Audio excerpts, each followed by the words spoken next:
Number one, put God first. Put God first in everything you do. Everything that you think you see in me, everything that I've accomplished, everything that you think I have, and I have a few things, everything that I have is by the grace of God. Understand that. It's a gift. 40 years ago, March 27th, 1975, it was 40 years ago, just this past March, I was flunking out of college. I had a 1.7 grade point average. I hope none of you can relate. I had a 1.7 grade point average.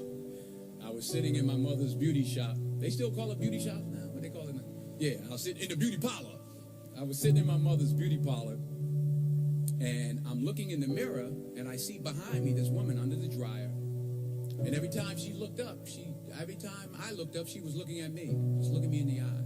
And I didn't know who she was, and I said, she said, somebody give me a pen. Give me a pencil. I have a prophecy. March 27, 1975. She said, boy, you are going to travel the world and speak to millions of people. Now, mind you, I flunked out of college. I'm thinking about joining the army. I didn't know what I was going to do, and she's telling me I'm going to travel the world and speak to millions of people. Well, I have traveled the world, and I have spoke to millions of people. But that's not the most important thing, the success that I had. The most important thing is that what she taught me and what she told me that day has stayed with me since. I've been protected. I've been directed. I've been corrected. I've kept God in my life, and it's kept me humble. I didn't always stick with him, but he always stuck with me. So stick with him in everything you do. If you think you want to do what you think I've done, then do what I've done and stick with God. Number two, fail big. That's right. Fail big. Today's the beginning of the rest of your life, and it can be very frightening. It's a new world out there. It's a mean world out there, and you only live once. So do what you feel passionate about. Take chances professionally. Don't be afraid to fail. There's an old IQ test, was 9 dots, and you had to draw 5 lines with a pencil within these 9 dots without lifting the pencil. The only way to do it was to go outside the box. So don't be afraid to go outside the box. Don't be afraid to think outside the box. Don't be afraid to fail big, to dream big. But remember, dreams without goals are just dreams, and they ultimately fuel disappointment. So have dreams, but have goals. Life goals, yearly goals, monthly goals, daily goals. I try to give myself a goal every day. Sometimes just to not curse somebody out. Simple goals, but have goals. And understand that to achieve these goals, you must apply discipline and consistency.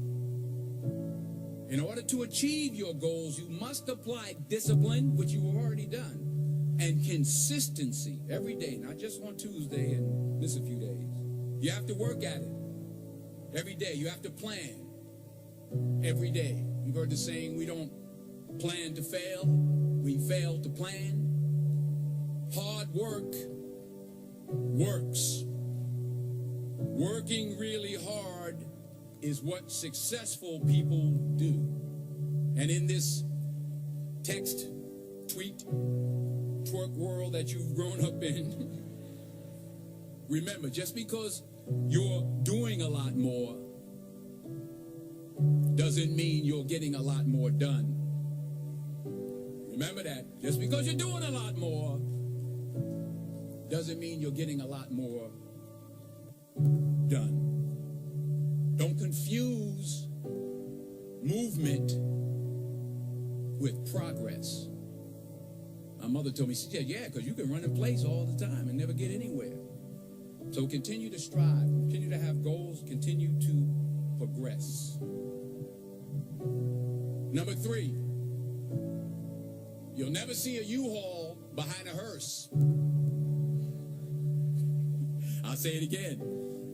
You'll never see a U-Haul behind a hearse. I don't care how much money you make, you can't take it with you.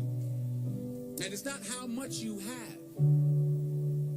It's what you do with what you have.